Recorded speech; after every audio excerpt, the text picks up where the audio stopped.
لا حول ولا قوة إلا بالله العلي العظيم اعوذ باللہ من الشیطان اللعین الرجیم بسم اللہ الرحمن الرحیم الحمد للہ رب العالمین ثم الصلاة والسلام علی اشرف الانبیاء والمرسلین سیدنا و نبینا ابی القاسم محمد وعلی آلہ الطیبین الطاہرین المعصومین المنتخبین المنتجبین الہی انطقنی بالہدی والہمنی التقوی۔ ناظرین کرام السلام علیکم ورحمۃ اللہ وبرکاتہ۔ دعائے مکارم الاخلاق کے سلسلے میں ہماری گفتگو جاری ہے۔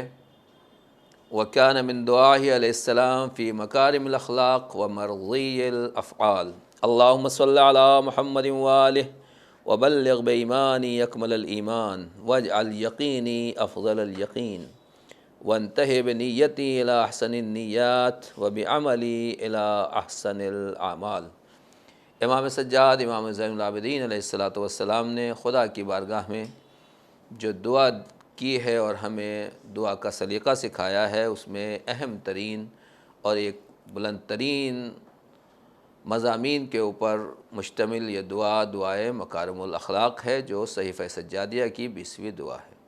ہماری گفتگو یہاں تک پہنچی تھی کہ ایک اچھا انسان بننے کے لیے مومن ہونا ضروری ہے۔ صرف اسلام کافی نہیں ہے، اسلام کے اپنے درجات ہیں اور ایمان کے اپنے درجات ہیں۔ ہر ایک کے اندر الگ الگ اسٹیج پائے جاتے ہیں، اور جو انسان جس اسٹیج کے اوپر، جس مقام کے اوپر، جس بلندی کے اوپر پہنچے گا، اس کا کردار اتنا ہی بہتر ہوگا، اس کا اخلاق بھی اتنا ہی بلند سے بلندتر ہوگا۔ لہذا مومن ہونے کے لیے بہت سی چیزیں ضروری ہیں، جس کے بارے میں آج گفتگو کریں گے۔ پہلی بات تو یہ ہے، کچھ لوگوں کے اندر یہ مزاج پایا جاتا ہے جو نکمے ہیں، کاہل ہیں، سست ہیں۔ ان کا کہنا یہی ہے کہ بس ہم نے دل سے لا الہ الا اللہ کہہ لیا، زبان سے لا الہ الا اللہ کہہ لیا، کلمہ شہادتین پڑھ لیا، پیغمبر کی نبوت کی گواہی دے دی تو ہم مومن ہو گئے۔ جب مومن ہو گئے تو بس ہمیں کچھ نہیں کرنا ہے، یعنی گویا نماز پڑھنے کی ضرورت نہیں ہے، روزہ رکھنے کی ضرورت نہیں ہے، حج پر جانے کی ضرورت نہیں ہے۔ یہ لوگ کہتے ہیں کہ ہمیں ان چیزوں کی ضرورت نہیں ہے۔ تو اس کا مطلب یہ ہوا کہ یہ مومن سمجھتے ہیں اپنے کو، مگر بغیر عمل کیے ہوئے مومن ہیں اور صاحبان ایمان ہیں۔ پیغمبر اکرم حضرت محمد مصطفیٰ صلی اللہ علیہ وآلہ وسلم کی واضح ترین حدیث ہے، بالکل 2-2-4 کے طریقے سے پیغمبر نے فرمایا ہے، لعنت المرجئۃ علی لسان 70 نبیّا، کہ 70 نبیوں نے مرجئہ کے اوپر لعنت کی ہے۔ اب مرجئہ کون سا فرقہ ہے اور کون لوگ کہے جاتے ہیں مرجئہ؟ پیغمبر فرماتے ہیں الذین یقولون الایمان قول بلا عمل۔ مرجئہ وہ لوگ ہیں جو یہ کہتے ہیں کہ ایمان کا مطلب یہ ہے کہ ٹھیک ہے، زبان سے آپ نے اللہ کو مان لیا، لا الہ الا اللہ محمد الرسول اللہ صلی اللہ علیہ وآلہ وسلم کہہ لیا تو آپ مومن ہو گئے، عمل کرنے کی ضرورت نہیں ہے۔ آج مسلمانوں میں کتنے لوگ آپ کو ایسے ملیں گے جو کہتے ہیں ہم مسلمان ہیں، ہم مومن ہیں، ہم سے بڑا کوئی مومن نہیں ہے، مگر جب منزل عمل میں آپ دیکھیں گے تو وہ بالکل زیرو ہیں، بلکہ جو دوسرے راستے ہیں ان کے اوپر عمل کرنے میں، غلط راستوں کے اوپر، گناہ کے راستے میں وہ کہیں پیچھے نہیں دکھائی دیتے، پتہ نہیں کتنے بروں سے آگے دکھائی دیں گے برے راستے کے اوپر۔ جب نیک راستے دین کے اوپر عمل کرنے کی بات آتی ہے تو کہتے ہیں نہیں، عمل کرنے کی ضرورت نہیں ہے۔ پیغمبر نے واضح طریقے سے ارشاد فرمایا کہ 1-2 نبی نہیں، 70 نبیوں نے جن لوگوں کے اوپر لعنت کی ہے وہ مرجئہ ہیں۔ اور مولا کائنات حضرت علی بن ابی طالب علیہ السلام نے بھی اور دوسرے ائمہ طاہرین نے بھی ہمیں یہ حکم دیا کہ اپنے بچوں کو ہم اہل بیت کا دین سکھا دو، ہم اہل بیت کا مذہب اور شریعت سے ان کو واقف کر دو، اس سے پہلے کہ مرجئہ انہیں راستے سے بھٹکا دیں۔ یعنی ہماری آپ کی ذمہ داری یہ ہے کہ اپنے بچوں کو دیندار بنانا ضروری ہے، بچپنے میں دین سکھانا ضروری ہے۔ اگر بیس مضبوط ہو جائے، تربیت اولاد کے اوپر اگر ہم اہمیت دیں تو پھر اس سے ہماری نسلیں آئندہ کے لیے سیف ہو جائیں گی۔ اور اس میں سب سے اہم چیز یہی ہے جو پیغمبر نے اس حدیث میں فرمائی کہ واقعاً آدمی انسان اپنے کو مسلمان کہے، اپنے کو مومن کہے، مگر عمل کی منزل میں وہ پیچھے ہو، یا عمل کی منزل میں زیرو ہو۔ اگر خدا نخواستہ کوئی ایسا ہے تو 1-2 نہیں، 70 نبیوں کی زبان سے اس کے اوپر لعنت کی گئی ہے۔ اور جہاں ایک نبی لعنت کر دے تو وہ لعنت ریجیکٹ نہیں ہوتی، نبی کی دعا رد نہیں ہوتی، نبی کی بد دعا بھی رد نہیں ہوتی، نبیوں کی دعائیں یقیناً قبول ہوتی ہیں۔ پروردگار عالم ان کی ہر دعا کو قبول کرتا ہے اور ہر بد دعا کو قبول کرتا ہے۔ تو نبی کی دعا بھی قبول، نبی کی بد دعا بھی قبول ہے۔ جن لوگوں کے اوپر نبی نے لعنت کی ہے وہ لعنت بھی یقیناً قابل قبول ہے، اور جن کے اوپر نبیوں نے صلوات بھیجی ہے، درود بھیجا ہے، وہ بھی قابل درود اور صلوات و سلام ہے۔ مسلمانوں میں اور اسلام میں، اسلامی تاریخ میں آپ کو ایسے لوگ بھی ملیں گے جن کے اوپر اللہ کے نبی نے سلام بھیجا ہے اور جن کے اوپر صلوات اور رحمت کی دعا کی ہے، اور کچھ وہ ہیں کہ جن کے پیدا ہونے سے پہلے ان کے اوپر لعنت کی گئی ہے۔ جن کے اوپر پیغمبر نے سلام بھیجا ہے، ہمارے آپ کے پانچویں امام حضرت امام محمد باقر علیہ السلام کو پیغمبر نے جناب جابر ابن عبداللہ انصاری کے ذریعے سلام کہلوایا تھا۔ یہ کیا ہے؟ پیدا ہونے سے پہلے پیغمبر نے جناب جابر کو سلام کہا، جناب جابر کے ذریعے سے اپنے پانچویں جانشین کو امام محمد باقر کو سلام کہلوایا۔ اسی طریقے سے تاریخ میں ایسے بھی کچھ بدقسمت ہیں جن کے اوپر پیغمبر نے لعنت کی تھی۔ مختصر یہ کہ ایمان ہونا ضروری ہے اور ایمان کے ساتھ عمل بھی ہونا ضروری ہے۔ اب آئیے پیغمبر اکرم نے کیا بتایا ہے۔ واقعاً بات چل رہی ہے کہ ہمیں امام نے کیا کہا، پروردگار بلغ بایمانی اکمل الایمان، پروردگار محمد و آل محمد پر درود اور صلوات نازل فرما۔ میری پہلی دعا یہ ہے کہ ایمان کی منزل میں مجھے کامل ترین منزل ایمان تک پہنچا دے۔ یعنی صرف ضروری جمع خرچ کا ایمان کافی نہیں ہے، اگر آپ واقعاً مومن ہیں تو پھر کامل ترین منزل ایمان تک پہنچنا چاہیے اور خدا سے اس کی دعا کرتے رہنا چاہیے۔ اپنے ایمان پر غرور، گھمنڈ، اس طرح کی باتیں نہ ہو، بلا وجہ کا فخر و مباحت نہ ہو، بلکہ خدا کی بارگاہ میں یہ دعا کرتے رہنا چاہیے۔ اس کا مطلب یہ بھی ہے کہ ایمان کے درجات ہیں، ایمان کے مراحل ہیں، اور امام سجاد اسی کے لیے خدا کی بارگاہ میں دعا کر رہے ہیں۔ تو آئیے کس طریقے سے یہ ایمان ہمیں حاصل ہوتا ہے۔ پیغمبر اکرم حضرت محمد مصطفیٰ صلی اللہ علیہ وآلہ وسلم ارشاد فرماتے ہیں، لا یستکمل عبد الایمان حتی یحب لأخیہ ما یحب لنفسہ وحتی یخاف اللہ فی مزاحہ وجدہ۔ پیغمبر فرماتے ہیں کہ دیکھیے واقعاً ایمان کیا ہے۔ پھر سے اس بات کو دہراؤں گا کہ ایمان صرف چند عبادتوں کا نام نہیں ہے۔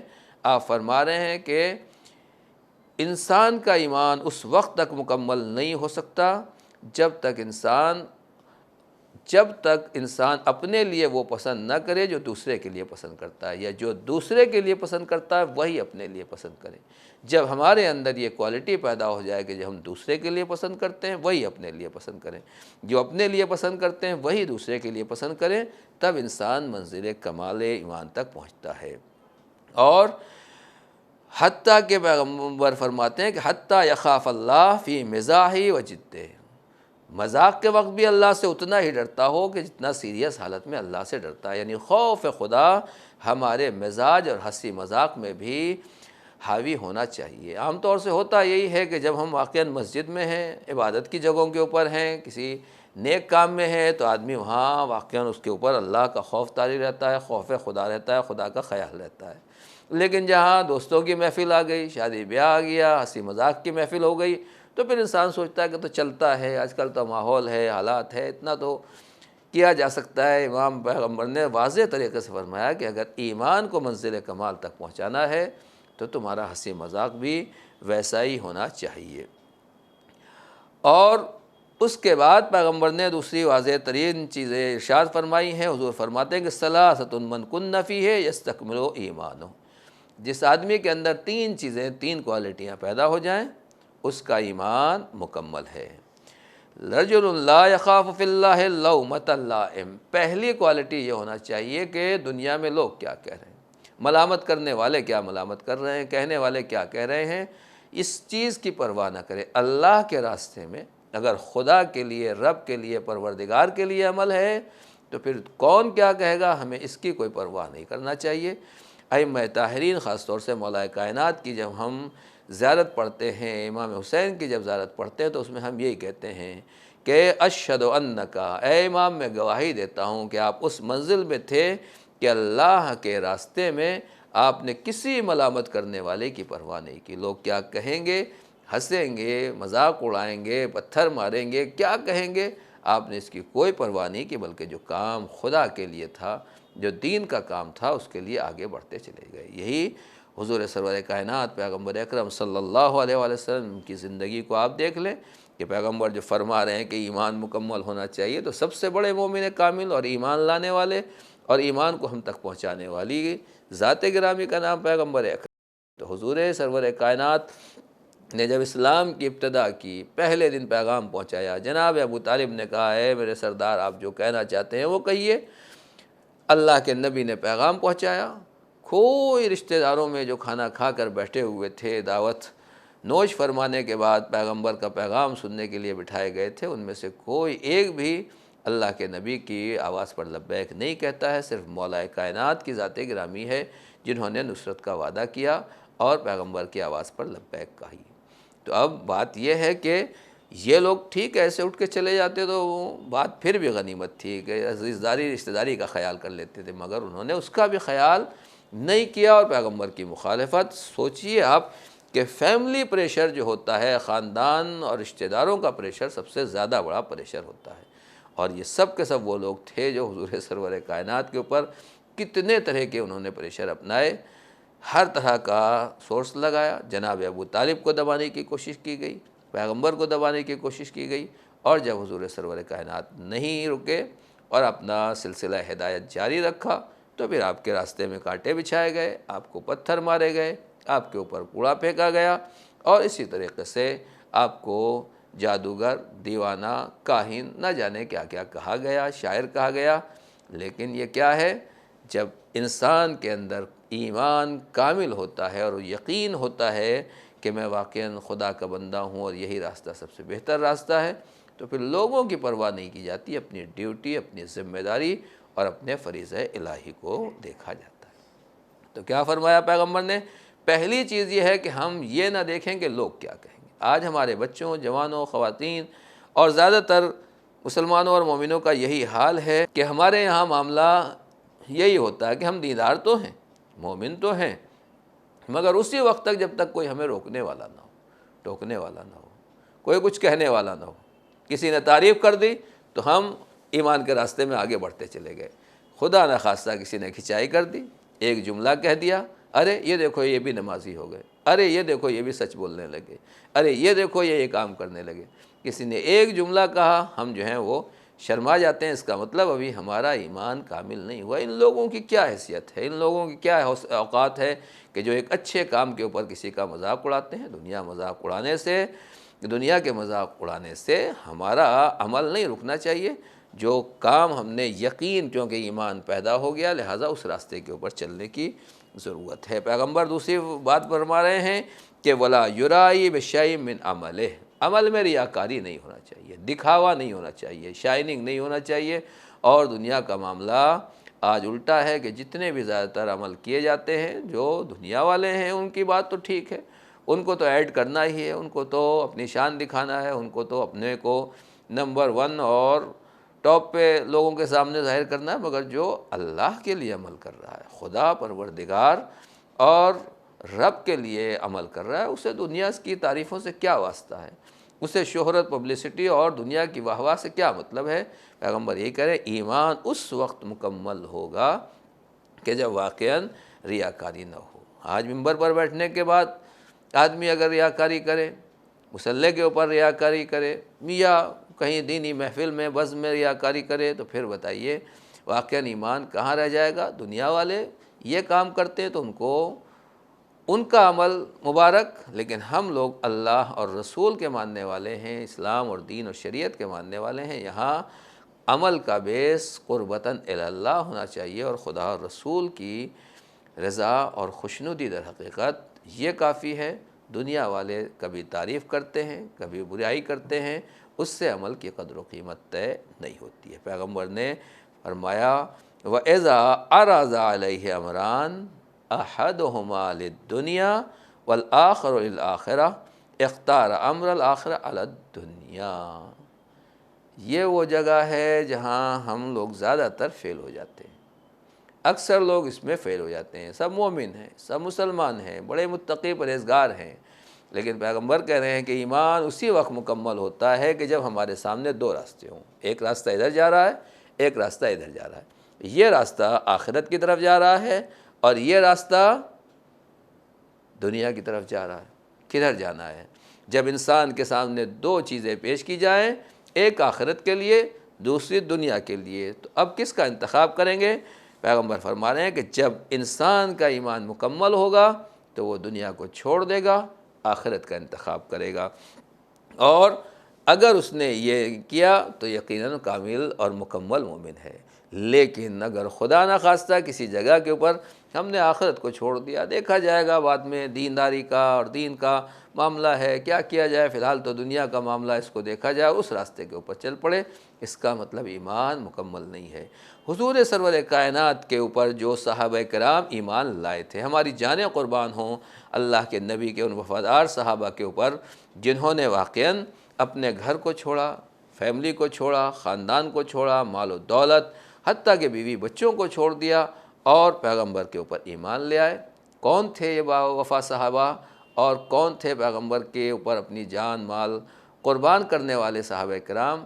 یہ وہی تھے کہ جنہوں نے دنیا کو چھوڑ دیا صرف آخرت کے لیے۔ اہل بیت رسالت کی آپ مثال دیکھ لیں کہ جہاں کہیں بھی دنیا اور آخرت سامنے آئی ہے، انہوں نے ہمیشہ آخرت کو انتخاب کیا ہے، دنیا کو ٹھوکر ماری ہے۔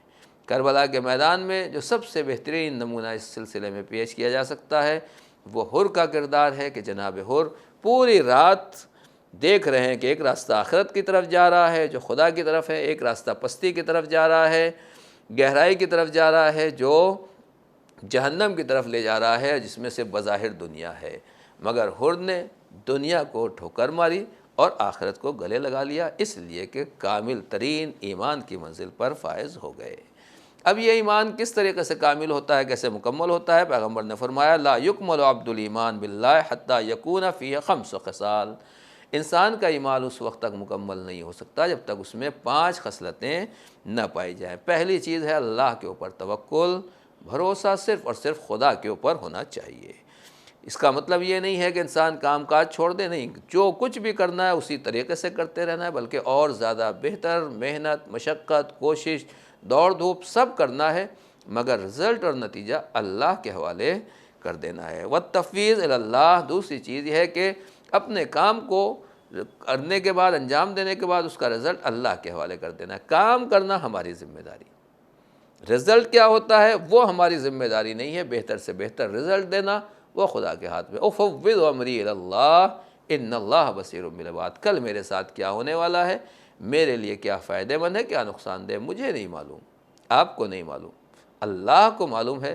خدا سے یہی کہیں مالک پروردگار، جو میری ڈیوٹی تھی، جو میری ذمہ داری تھی وہ میں نے کیا، تو اس کو میرے لیے بہتر سے بہتر قرار دے، یہ میں نے تیرے حوالے کر دیا ہے۔ تو دوسری چیز ہے کہ تفویض الی اللہ ہونا چاہیے۔ نمبر 3 والتسلیم لامر اللہ، جو حکم الہی ہے، خدا نے جو کہا ہے اسے کرنا ہے اور اپنی گردن کو اس کے سامنے جھکا دینا ہے، اپنے کو اس کے سپرد کرنا ہے۔ سر سپردگی جسے کہا جاتا ہے کہ خدا کے یہاں جو حکم ہے، حلال اس نے کیا ہے تو حلال سمجھے، حرام کیا ہے تو یہ کیوں حرام ہے، کیا ہے، نہیں، اپنے کو خدا کے حوالے کر دینا۔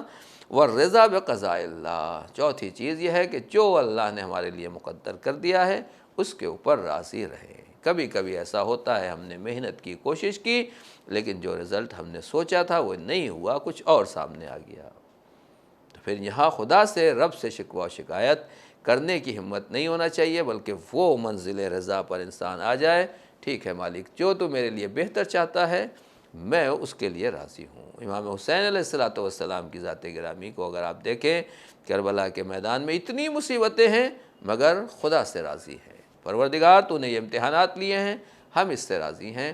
اور اولیاء خدا اللہ کے نیک بندوں کی زندگی میں آپ جہاں سکون و اطمینان میں انہیں شکر کے سجدے کرتے ہوئے دیکھیں گے، اسی طریقے سے غم اور مصیبتوں میں بھی انہوں نے ایسے ہی سجدے کیے ہیں۔ اس کے بعد پیغمبر فرماتے ہیں وَالصَّبْرُ عَلَىٰ بَلَاءِ اللَّهِ، خدا نے امتحانات دیے ہیں، اس کے اوپر صبر کرنا چاہیے، یہاں سے ہمارا ایمان منزل کمال تک پہنچے گا۔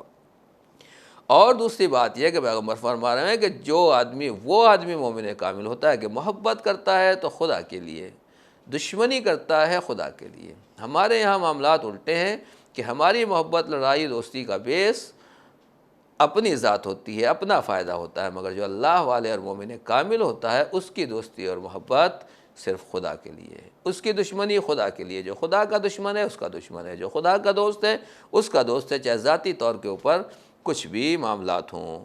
وَعَطَى لِلَّهِ وَمَنَعَ لِلَّهِ، جو دیتا ہے وہ خدا کے لیے دیتا ہے، اور اگر کسی کو روکتا ہے تو خدا سے کے لیے روکتا ہے۔ مطلب یہ ہے کہ جہاں حلال ہے، جہاں واجب ہے، اس کو ضرور عطا کرے گا سامنے والے سے، چاہے اس کی جو تعلقات ہوں۔ اور جب منع کرنے کی بات آتی ہے تو صرف اللہ کے لیے منع کرے، کیونکہ کوئی چیز حرام ہے تو پھر کیونکہ اللہ نے منع کر دیا لہٰذا ہم اس کی اجازت نہیں دیتے ہیں۔ فقد استکمل الایمان، تو یہ آدمی واقعاً مومن کامل ہے۔ اسی طریقے سے امام جعفر صادق علیہ السلام نے فرمایا ہے کہ لا یستکمل عبد حقیقت الایمان حتی یکون فیہ ثلاث خصال، ایک آدمی کا ایمان، کسی بھی بندے کا ایمان اس وقت تک مکمل نہیں ہوتا جب تک اس کے اندر تین چیزیں نہ پائی جائیں: الفقہ فی الدین، وحسن التقدیر فی المعیشہ، والصبر علی الرزایا۔ مولا امام جعفر صادق علیہ السلام ارشاد فرمایا کہ ایمان مکمل کرنے کے لیے دین کی سمجھ ضروری ہے۔ فقہ فی الدین یعنی دین کو سمجھیں، شریعت کو سمجھیں۔